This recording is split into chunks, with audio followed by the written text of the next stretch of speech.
నమస్తే. Welcome to authentic astrology. ఈ వీడియోలో ధనుర్ లగ్నం గురించి పూర్తి వివరణ తెలుసుకుందాం.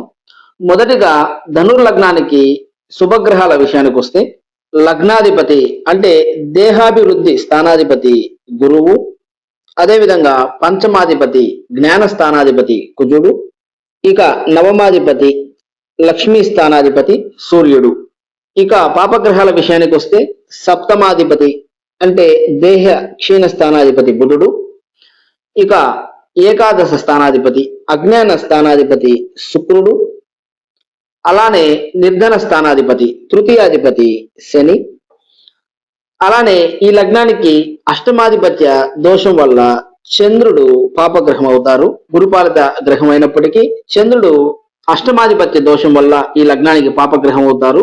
ఎందుకు అంటే చంద్రుడికి లగ్న పంచమ నవమ కోణాధిపత్యం రాకపోవడం, అదేవిధంగా అష్టమాధిపత్యం రావడం వల్ల చంద్రుడు నిష్పక్షపాతంగా ధనుర్ లగ్నానికి గురుపాలిత గ్రహం అయినప్పటికీ పాపగ్రహం అవుతారు. ఇక యోగకారక గ్రహాల విషయానికి వస్తే, ముఖ్యంగా లగ్నాధిపతి అయినటువంటి గురువుకి చతుర్థాధిపత్యం రావడం, అంటే లగ్న కోణాధిపత్యము అదేవిధంగా చతుర్థ కేంద్రాధిపత్యము రెండు ఈ లగ్నానికి గురువుకు రావడం విశేషంగా మనం చెప్పుకోవచ్చు. అదేవిధంగా ఈ లగ్నానికి చతుర్థాధిపతి శుభగ్రహం అవుతారు, దశమాధిపతి పాపగ్రహం అవుతారు. ఈ ధను లగ్నం చూసేటప్పుడు మొదటిగా ఇది గమనించాల్సి ఉంటుంది. ఈ లగ్నానికి చతుర్థాధిపత్యం అంటే గృహస్థానము చతుర్థము, అదేవిధంగా గృహానికి కారకుడు గురువు. అంటే ఎవరైతే గృహస్థానాధిపతి అంటే చతుర్థాధిపతి అయ్యారో వారు గృహానికి కారకుడు అవడం ఈ లగ్నానికి ఒక అనుకూలమైన విషయంగా మనం చెప్పుకోవచ్చు. కాబట్టి ఈ ధను లగ్న జాతకులకు గృహయోగానికి ఎక్కువగా అవకాశాలు ఉంటాయి. ఒక చతుర్థంలో ఒక శుభగ్రహం ఉంటే మంచి యోగంగా మనం చెప్పుకోవచ్చు. ఎందుకంటే చతుర్థాధిపతి గృహానికి కారకుడైనటువంటి గురువు అవుతున్నారు కాబట్టి. ఇక అదే విధంగా ఈ లగ్నానికి కుజుడు పంచమాధిపతి అవ్వడం, దాంతో పాటు కుజుడికి వ్యయాధిపత్యం కూడా రావడం, అంటే ఈ లగ్నానికి వ్యయాధిపత్య దోషం ఉండదు. ఈ లగ్నానికి పంచమ వ్యయాధిపతి కుజుడు అవడం వల్ల ఈ ధను లగ్న జాతకులకు తర్కశాస్త్రం పట్ల ఆసక్తి ఉండడానికి అవకాశాలు ఉంటాయి. అంటే తర్కం పట్ల మంచి ఆసక్తి ఉండడానికి, అదే విధంగా ధర్మము అధర్మము గురించి, అదే విధంగా న్యాయం గురించి, అలానే పాప పుణ్య విమర్శన బలం అన్నది ఎక్కువగా ఉండడానికి అవకాశాలు ఉంటాయి. ఇక దీనికి తోడు త్రిమూర్తి స్వరూపుడైనటువంటి సూర్యుడు నవమాధిపతి అవడం వల్ల వీరు ఎక్కువగా పుణ్యార్జన చేయడానికి అవకాశాలు ఎక్కువగా ఉంటాయి. ఇక ఈ లగ్నానికి ప్రతికూల పరిస్థితుల విషయానికి వస్తే, ఈ లగ్నానికి సప్తమ దశమాధిపతి బుధుడు అవుతారు. కాబట్టి ఈ లగ్నానికి దశమాధిపత్య దోషం అన్నది ఉంటుంది. ఇంకా ముఖ్యంగా ఈ లగ్న జాతకులు వారు చేసేటటువంటి వృత్తి కారణంగా దేహం ఎక్కువగా క్షీణించడానికి అవకాశాలు ఉంటాయి. ఈ ధనుర్లగ్న జాతకులకు ఎవరికైతే సప్తమ దశమాలలో రెండిట్లో శుభగ్రహాలు ఉంటాయో వారికి వివాహం తర్వాత స్వయార్జితం అన్నది బాగా పెరగడానికి అవకాశాలు ఉంటాయి. ఈ లగ్నానికి సప్తమ దశమాధిపతులు మిథున లగ్నంలానే ఒకరే అవ్వడం ఇక్కడ విశేషంగా మనం గమనించవచ్చు. కాబట్టి మిథున లగ్నానికి ఈ ధనుర్ లగ్నానికి ఈ పోలికను మనం గమనించవచ్చు. ఇక ఈ లగ్నానికి శుక్రుడు ఏకాదశ షట్ స్థానాధిపతి అవ్వడం, అంటే అజ్ఞాన శత్రు స్థానాధిపతి అవడం వల్ల, అందులోనూ శుక్రుడు కన్యాకారకుడు, అదేవిధంగా కలత్రకారకుడు, అదేవిధంగా వివాహకారకుడు. కాబట్టి వివాహం విషయంలో ఈ లగ్న జాతకులు ఎక్కువగా శుక్రుడిని కూడా గమనించాల్సి ఉంటుంది. ప్రలోభాలకు లోనై వివాహం చేసుకొని ఇబ్బంది పడడానికి ఎక్కువగా అవకాశాలు ఉంటాయి. కాబట్టి ఈ లగ్న జాతకులకు వివాహం పరంగా చూసేటప్పుడు శుక్రుడిని కూడా ఎక్కువగా గమనించాల్సి ఉంటుంది. ఎందుకు అంటే ఈ లగ్నానికి స్త్రీ కారకత్వం వహించేటటువంటి శని చంద్రగ్రహాలు, అంటే ఈ మూడు గ్రహాలు ఈ లగ్నానికి పాపగ్రహాలు అవడం వల్ల స్త్రీలతో కొద్దిగా ఇబ్బందికరంగా ఉండడానికి అవకాశాలు ఉంటాయి. స్త్రీ సౌఖ్యాన్ని ఎక్కువగా పొందలేకపోవడానికి అవకాశాలు ఉంటాయి. కాబట్టి వీరి జాతకం పరిశీలించేటప్పుడు ఈ స్త్రీ కారకత్వం వహించేటటువంటి శుక్ర శని చంద్రులను ముఖ్యంగా గమనించాల్సి ఉంటుంది.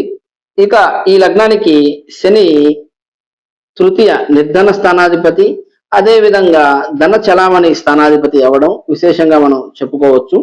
ఎందుకు అంటే దారిద్ర్యానికి కారకుడైనటువంటి శని ఇక్కడ నిర్ధన స్థానాధిపతి అవ్వడం, అదే విధంగా ధన చలామణి స్థానాధిపతి అవ్వడం కొద్దిగా ఇబ్బందికరంగా ఉంటుంది.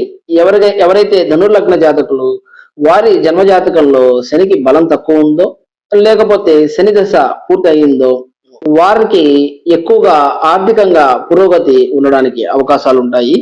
ఇక అదే విధంగా ఈ లగ్నానికి వాక్ స్థానాధిపతి కూడా శని అవ్వడం వల్ల వీరు మాట్లాడేటప్పుడు ఆచితూచి మాట్లాడాల్సి ఉంటుంది. దానికి తోడు వాక్కుతో ఎక్కువగా దుష్కర్మలు చేయడానికి అవకాశం ఉంటుంది కాబట్టి కొద్దిగా మాట్లాడేటప్పుడు గమనించి మాట్లాడాల్సి ఉంటుంది. ఇంకా ఈ లగ్నానికి అష్టమాధిపత్య దోషం వల్ల చంద్రుడు పాపగ్రహం అవుతారు. చంద్రుడు స్త్రీకారకత్వం వహించే గ్రహం అవ్వడం, అందులోనూ అష్టమాధిపత్యం రావడం, అదేవిధంగా ఈ అష్టమాధిపతి చంద్రుడు అవడం వల్ల వీరు ఎక్కువగా మానసిక ఘర్షణకు లోనవడానికి ఎక్కువగా అవకాశాలు ఉంటాయి. ఇక దీనికి తోడు షష్టమం కూడా పాపగ్రహాలతో ఉన్నట్లయితే ఎక్కువగా మనోవ్యధ అన్నది ఎక్కువగా ఉండడానికి ఈ లగ్న జాతకులకు అవకాశాలు ఉంటాయి. కాబట్టి ఈ చంద్రుణ్ణి, శుక్రుణ్ణి, శనిని ముఖ్యంగా గమనించాల్సి ఉంటుంది.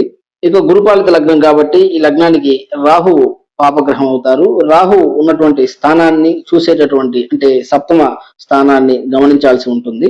అలానే రాహుకేతువుల దశలు కూడా గమనించాల్సి ఉంటుంది.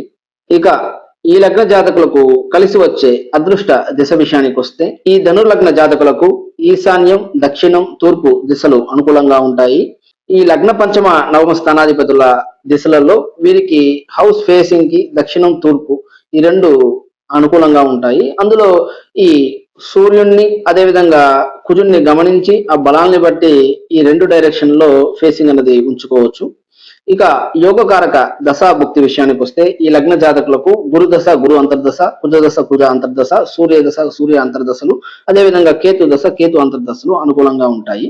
అదేవిధంగా అదృష్ట రంగుల విషయానికి వస్తే వీరికి లగ్నాధిపతి రంగు అయినటువంటి పసుపు రంగు, అదేవిధంగా పంచమాధిపతి రంగు అయినటువంటి ఎరుపు రంగు, ఇక నవమాధిపతి రంగు అయినటువంటి గోధుమ రంగు, ఇక దానికి తోడు కేతువు రంగు అయినటువంటి చిత్రవర్ణం అంటే మిక్స్డ్ కలర్ కూడా వీరికి అదృష్ట రంగులుగా మనం చెప్పుకోవచ్చు. ఇక అదృష్ట సంఖ్యల విషయానికి వస్తే లగ్నాధిపతి నెంబర్ అయినటువంటి నెంబర్ 3, పంచమాధిపతి నెంబర్ అయినటువంటి నెంబర్ 9, నవమాధిపతి నెంబర్ అయినటువంటి నెంబర్ 1. ఇక జన్మజాతకంలో కేతు బలంగా ఉన్నట్లయితే నెంబర్ 7 కూడా వీరికి కలిసి వస్తుంది. ఇక అదృష్ట దినముల విషయానికి వస్తే గురువారము, మంగళవారము, ఆదివారం వీరికి లాభదాయకంగా ఉంటాయి. ఇక అనుకూల దైవం విషయానికి వస్తే వీరు ఎక్కువగా విష్ణుమూర్తిని, ఆంజనేయ స్వామిని, అదేవిధంగా శ్రీరాముని, సాయిబాబాని వీరిని ఎక్కువగా పూజించడం, వీరి తీర్థ ప్రసాదాలు తీసుకుంటూ ఉండడం వల్ల వీరి జీవితంలో మంచి అనుకూలతను పొందవచ్చు. ఇక ధరించాల్సిన రత్నం విషయానికి వస్తే ఈ ధనుర్లగ్న జాతకులు దేహశక్తి కోసం కనకపుష్యరాగము, అదేవిధంగా సమయస్ఫూర్తి, విద్యాశక్తి కోసం పగడం, ఇక అదృష్టం కలిసి రావడానికి అదేవిధంగా ఆర్థిక అభివృద్ధి కోసం మీరు కెంపు లేదా మాణిక్యాన్ని ధరించవచ్చు. ఇక కేతు శుభగ్రహం కాబట్టి వైడూర్యాన్ని కూడా ధరించవచ్చు. ఈ అదృష్ట రత్నాలు కానివ్వండి, అదేవిధంగా అదృష్ట సంఖ్యలు ఇవన్నీ వ్యక్తిగత జన్మజాతకంలోని గ్రహ బలాలను బట్టి ఆధారపడి ఉంటాయి. ఒకసారి పూర్తిగా మీ జన్మజాతకాన్ని, మీ జన్మజాతకంలోని గ్రహాలను, ఆ బలాలను, స్థానాలను గమనించి మీరు ఎంచుకోవచ్చు.